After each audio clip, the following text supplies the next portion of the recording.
25 rescued in Sungai Pisang water surge.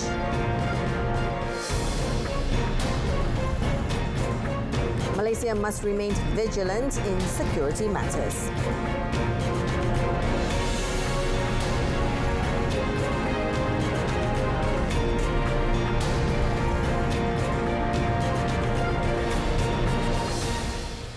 Salam Malaysia Madani, I'm Jessica Lee and you're watching Malaysia Tonight.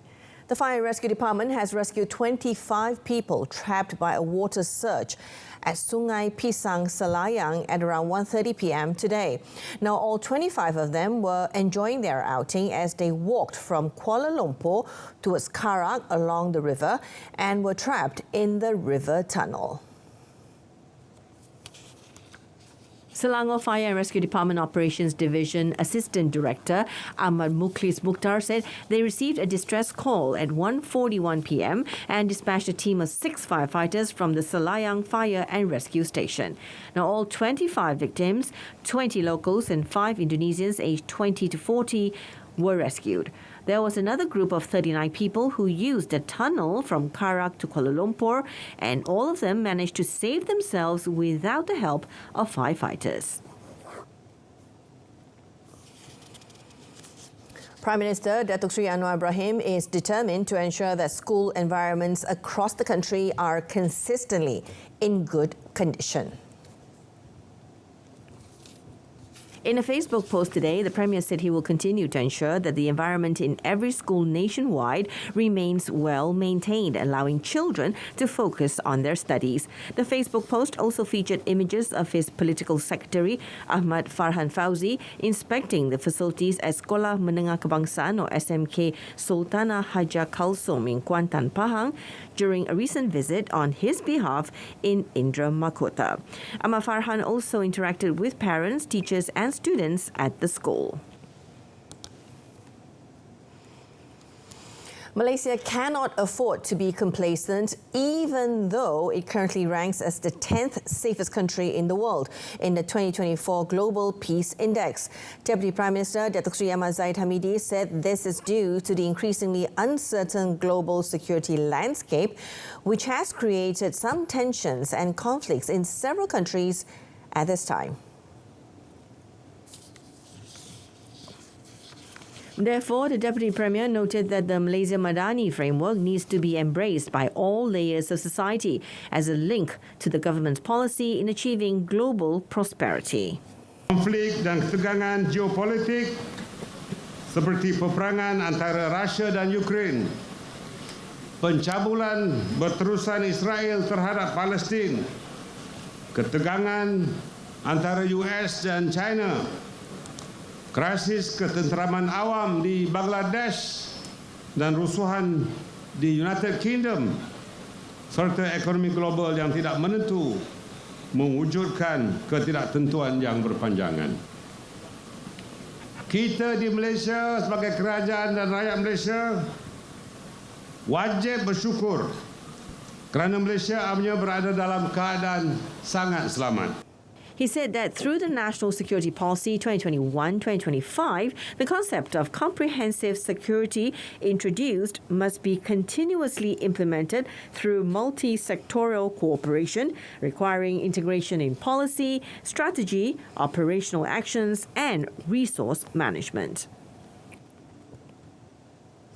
The Foreign Minister, Datuk Seri Mohamad Hassan, will visit Brunei Darussalam on the 11th to the 12th of August for the 25th meeting regarding the exchange of letters, or EOL 25, between Malaysia and Brunei. Now, the EOL, signed by both nations' leaders in 2009, outlines priority areas for bilateral relations. According to a statement from the Foreign Ministry today, the meeting will be co-chaired by Datuk Seri Mohamad and his Bruneian counterpart, Datuk Seri Setia Erwan Pehin Yusof. They will review the progress of bilateral cooperation and discuss agreements from the 24th Annual Leaders Consultation, or ALC24, last year. The outcome of EOL25 will inform preparations for ALC25 to be held in Brunei on the 26th of August. Now, this year marks the 40th anniversary of diplomatic relations between Malaysia and Brunei, highlighting the visit's significance given their long-standing ties rooted in shared monarchy systems, heritage, culture, and familial connections. In 2023, Brunei was Malaysia's sixth largest trading partner among ASEAN members, with total trade amounting to $2.04 billion. Malaysia is working to eliminate cervical cancer by 2030 through free vaccinations and cervical cancer screening programs. Now, the Health Minister, Datuk Sri Zulkifli Ahmad, said this initiative aims to raise awareness and encourage early action among Malaysians, especially young women, about the importance of cancer screening and treatment. Elaborating, the minister said the campaign emphasizes the need for a collective effort from the entire community to tackle cancer, including medical associations, universities, and local communities.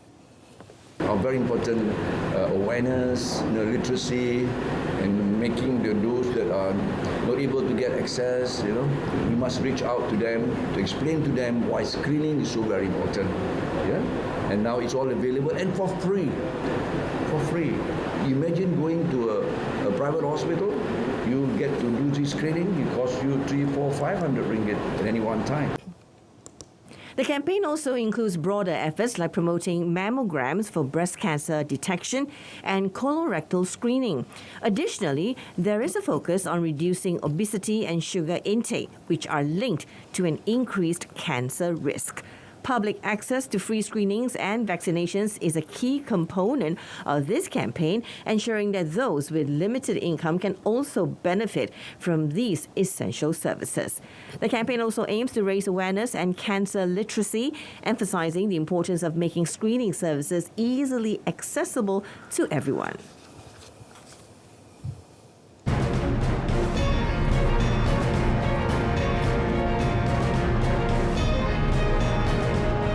Coming up, Malacca is set to become hub for promoting pineapples internationally.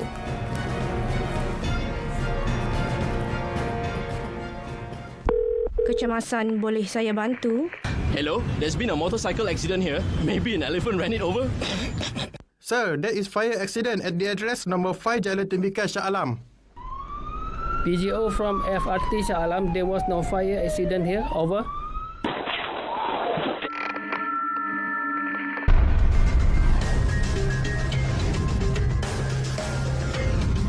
MERS 999.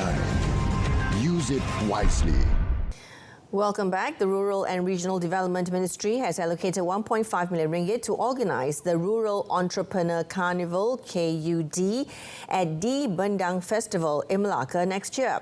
Deputy Prime Minister Datuk Sri Dr. Ahmad Zahid Hamidi said the carnival will be held annually to boost tourism activities in rural areas, and this initiative will also assist Malacca in its preparations for next year's World Tourism Day celebration and the Visit Malaysia year in 2026.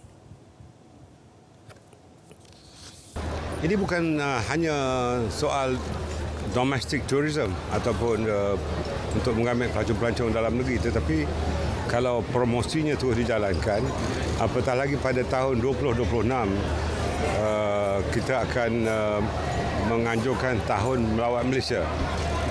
Jadi tahun hadapan kita boleh promosikan festival ini bersama-sama dengan Kementerian Pelancongan. He further announced that the government has allocated 1 billion ringgit for the Madani Community Fund initiative, which aims to empower rural communities by helping them launch their own economic projects. The Malaysian Pineapple Industry Board will collaborate with the Malacca government to establish the state as a hub for promoting pineapples internationally, given its popularity among tourists from around the world. Its chairman, Sheikh Umar Bagharib Ali, said visitors to Malacca who had the chance to taste locally produced pineapples would act as unofficial ambassadors in promoting the fruit, which is expected to be declared the national fruit by next year. Pengunjung dan pelancong yang datang ke negeri Melaka sekali ganda daripada rakyat sedia ada pada hujung-hujung minggu.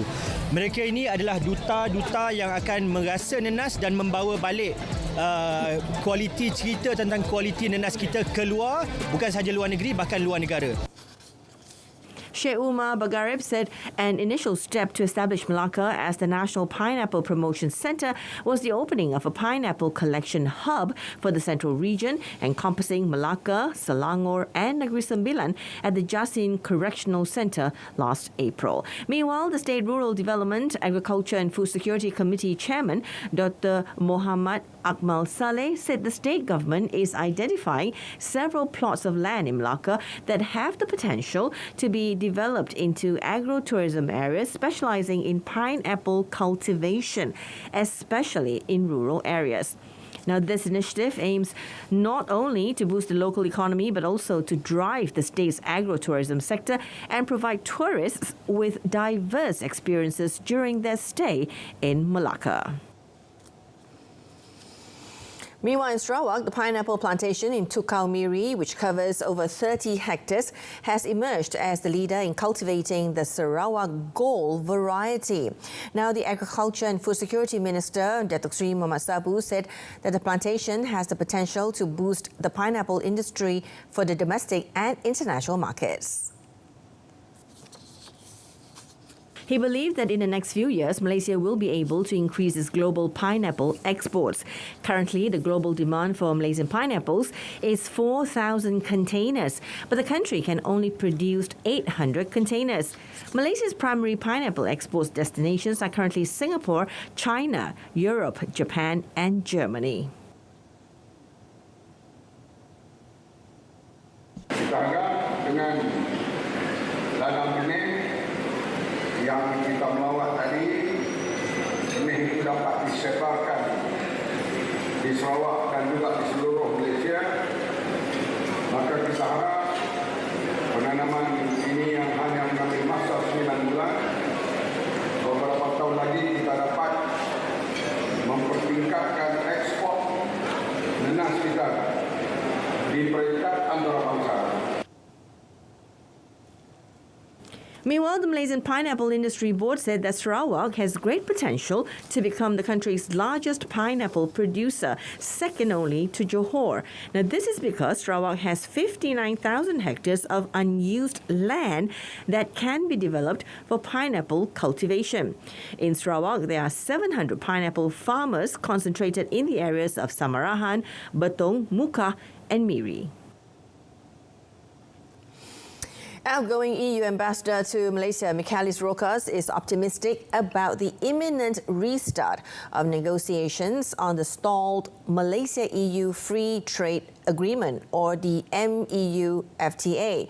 Negotiations started in October 2010 and included 8 rounds before stalling in 2012 due to Malaysia's concerns over palm oil procurement policies and sustainability clauses. Rokas highlighted the importance of EU-Malaysia trade ties, with the EU being a key source of foreign direct investment. Prime Minister Datuk Seri Anwar Ibrahim revitalised MEU FTA talks after a successful trade mission to Germany in March, emphasising Malaysia's willingness to resume discussions to enhance bilateral relations and regional integration. There is strong support for MEU FTA from EU businesses in Malaysia and local companies like the Federation of Malaysian Manufacturers. In 2023, bilateral trade with the EU reached 44.7 billion euros, making the EU Malaysia's 4th largest trading partner after China, Singapore and the United States, with trade primarily in industrial products, machinery and appliances.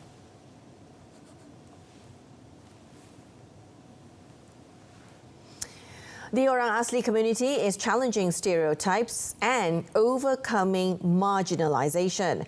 In Pontian, Johor, siblings Al Lili, alias Liza Hussein and Rizwan, have achieved success with their popular restaurant, demonstrating their ability to compete at the highest level. Now, their journey into entrepreneurship has significantly transformed their lives.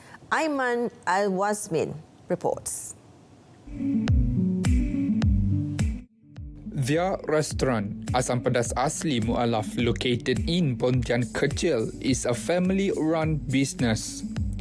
Co-owner Au Lili Elias Liza Hussein, known as Kak Liza, told us the success of their restaurant is driven by a treasured family recipes passed down from generation to generation among their Kuala tribal family.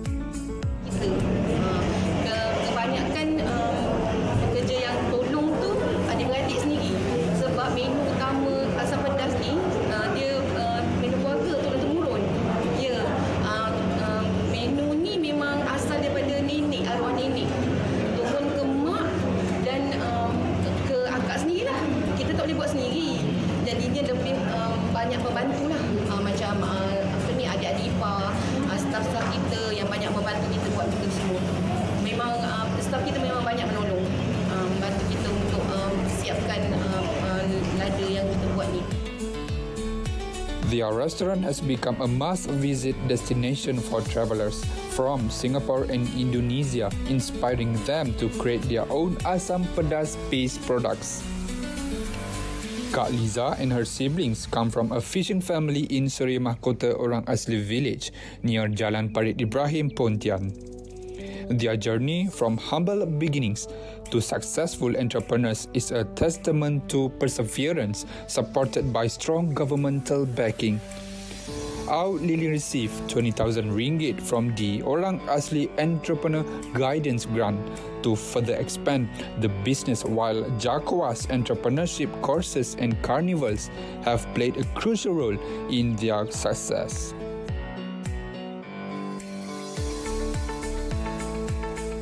Dan terima kasih banyak-banyak kepada pihak Jabatan Orang Asli yang banyak membantu kita dalam memperkenalkan kita ke mata masyarakat luar lah.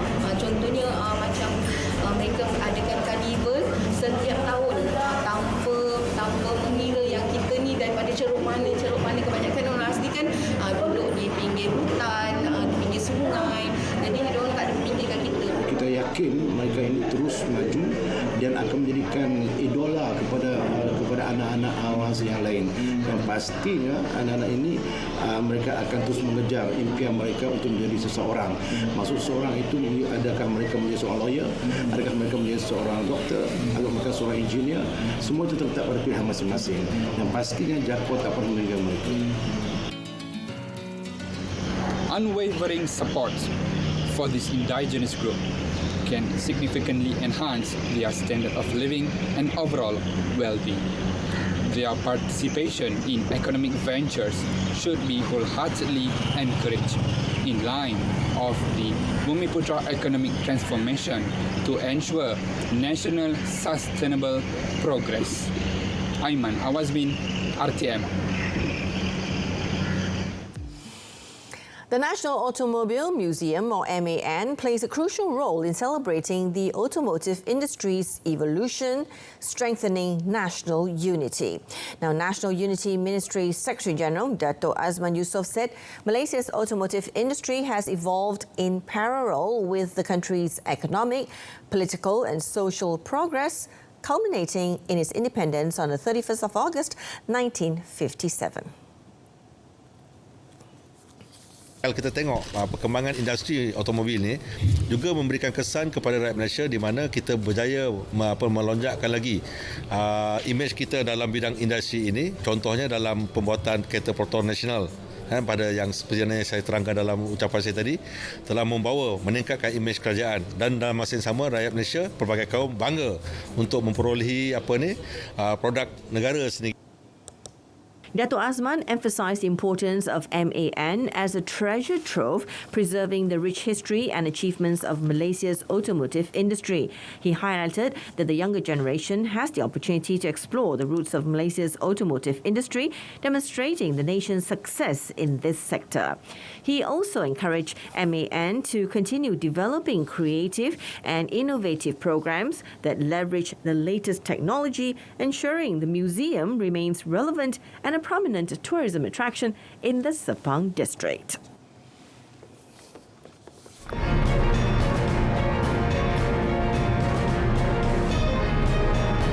Still ahead, Malaysia strongly condemns inhumane attack on Gaza school.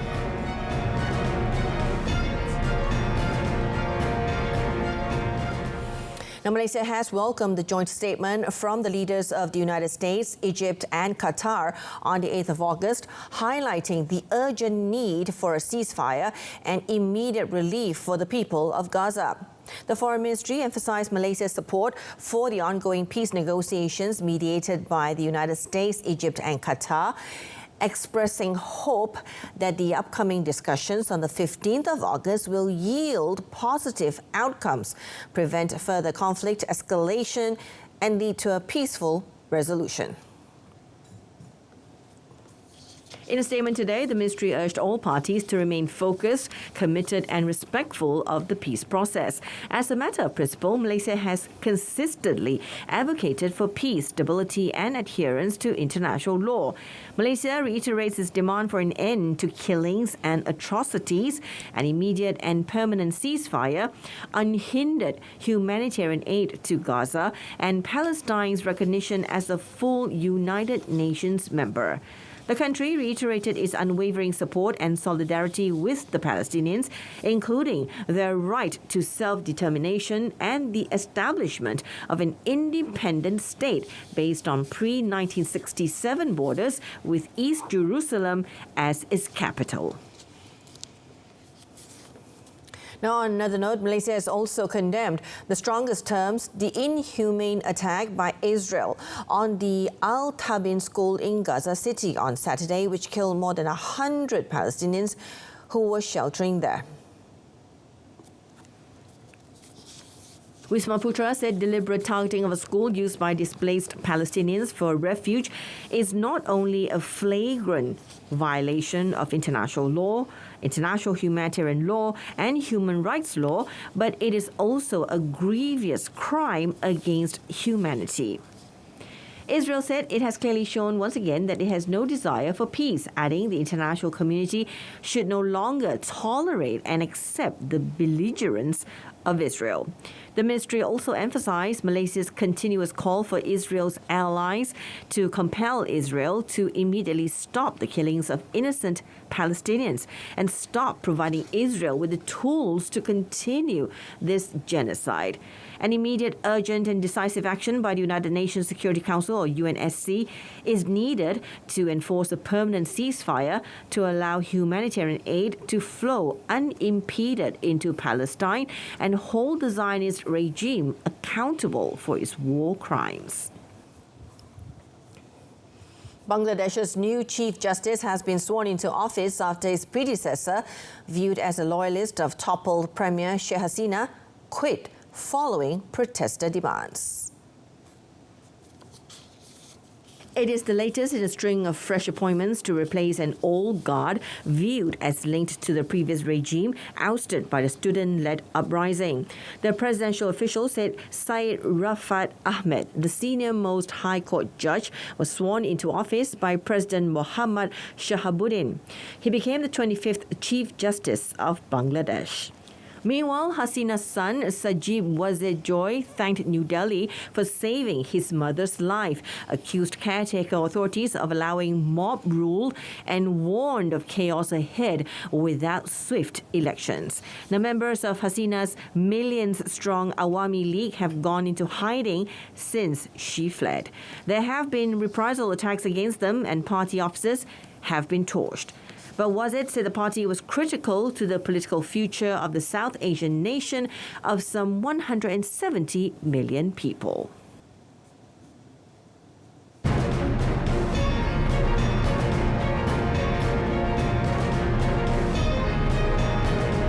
In sport, Malaysians in solidarity with Azizul Hasni after early Olympics exit.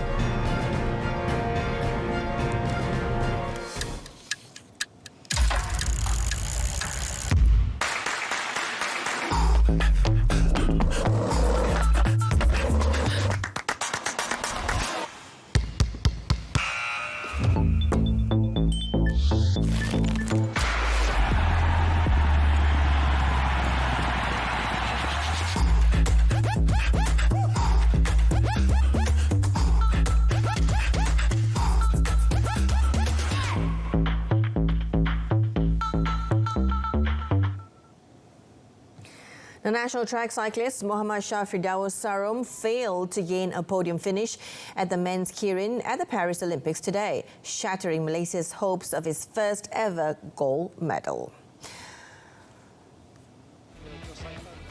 Shafridaus finished fourth after a crash following a collision with two other riders. The gold medal was won by both of whom did not finish the race.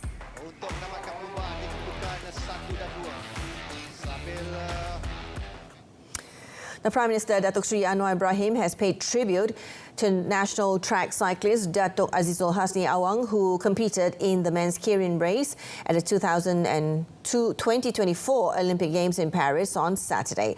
Now, in a Facebook page, the Prime Minister acknowledged the national cyclist as the jewel of the nation. Datuk Azizul Hasni was disqualified from the men's keirin race last night after overtaking the Derni before it left the track. Meanwhile, Minister of Youth and Sports Hannah Yeoh, in a Facebook post, also offered words of encouragement to Datuk Muhammad Azizul Hasni. She said the well-being of Datuk Muhammad Azizul Hasni would be the priority. She called on all to be kind to Datuk Muhammad Azizul Hasni and his family during this difficult time and recognize the many sacrifices they make over the years to let the Pocket Rocketman train and compete abroad. Hannah also expressed her dismay over the decision to disqualify Datuk Muhammad Azizul Hasni despite an appeal was made by the team.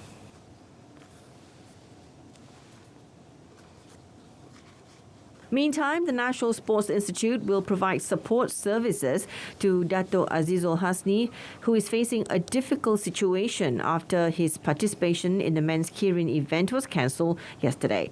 In a post on the National Sports Council Facebook account, head of the Malaysian contingent to Paris 2024, Datuk Hamidin Muhammad Amin, said that after his appeal regarding the cancellation was rejected, the Malaysian contingent continued to give unwavering support to the Pocket Rocketman.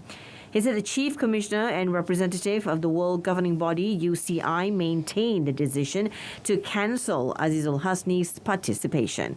The Malaysian contingent reluctantly accepts this decision and will give unwavering moral support to him.